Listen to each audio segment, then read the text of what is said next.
אמרה ששם המשפחה של סבתא הייתה דונר? דונר. זה דונר או זה דינר? דונר. זה לא אותו דבר? דונר זה תורמת, דינר זה בוחר.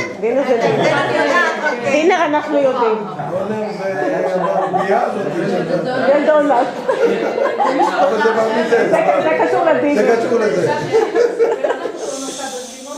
הוא סיפר, הם כמה איש, 3 בנים, 5 בנות, נכון? כן. מה אמא, הסבתא אמרה כשהם... עכשיו ככה, אני אענה לך, 5 בנות, כולם רחמו. אמרו, הנה, מה תעשי עם 5 בנות? איך תתחילו לחטא? אז אמא שלה אמרה, עוד יצדקו בדלת וישאלו אם נשארה מישהו. שמעון, אתה יודע שלבת הבכורה שלי נורית, שקוראים לה נורית הניה. כן. זה השם סבתא. ואשר, אושר זליה.